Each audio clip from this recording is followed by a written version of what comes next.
Have you ever felt like you're the nice one in the group, but you're also the one who always gets, well, overlooked? You're kind, you're helpful, but for some reason, you just don't get the respect you deserve. If that's hitting a little too close to home, then you're in the right place. We're going to get into exactly why that happens, and way more importantly, what you can do about it. Man, this quote really cuts to the core of it, doesn't it? That feeling when your kindness gets mistaken for weakness. It's like a trap. And if you feel like you're caught in it, stick with me. We're about to unpack this whole thing. So here's the game plan. First up, we're going to diagnose what I call the too nice trap. We've got 5 really clear warning signs. Then, once we know what we're looking at, I'm going to give you a super practical toolkit to break free and start building some real solid confidence. Okay, it's time for a little diagnosis.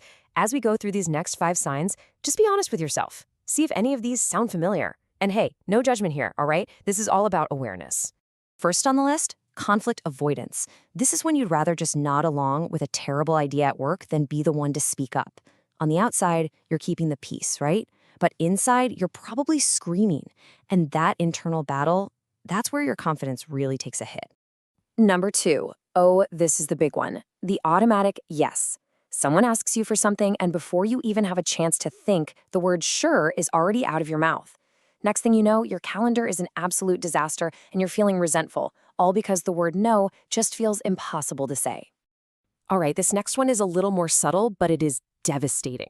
It's when you give, but there's a hidden string attached. You go out of your way to help someone, secretly hoping for that big thank you or some recognition. And when it doesn't come, man, that disappointment is just crushing. It's a cycle that pretty much always leaves you feeling empty. And then there's what I like to call the disappearing act. You totally silence your own thoughts and opinions just to avoid rocking the boat. You end up becoming a ghost in your own life, unheard and totally unseen. Your unique perspective gets buried and your confidence just plummets. And here we are, the big one, the root of it all. The fear of being disliked. This fear is the engine that drives every single one of these other behaviors. You're essentially trading your own self-respect for someone else's approval. And let me tell you, that is a terrible, terrible deal. Okay, so we've diagnosed the problem. Now it's time for the solution. But it's probably not what you're thinking.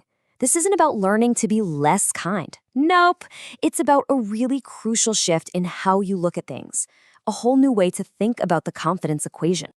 Okay, take a look at this. On one side, we have true kindness, genuine empathy and compassion. On the other side, we have too nice, which is all about avoiding conflict and pleasing people, usually because you're afraid.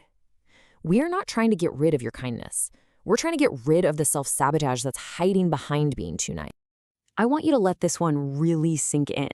Your niceness is not the problem here. Your kindness is actually a superpower. The problem, the thing that feels like weakness, is the total lack of boundaries that lets people walk all over that kindness. That simple shift in thinking changes everything. Mindset reset?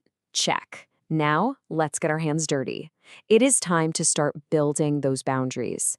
And I'm going to give you the practical, actionable steps you can start taking literally today to reclaim your power. Here it is, your 4-step toolkit. And we're going to start small. Just try to say no to one little thing every day. When you have a different opinion, just practice stating it calmly. You don't need to write a 3-page essay defending your choices. A simple, I'm not able to do that, is totally enough. And finally, start treating your own time like the precious resource it actually is. So we've gone from diagnosis all the way to a real solution, and now you have the tools.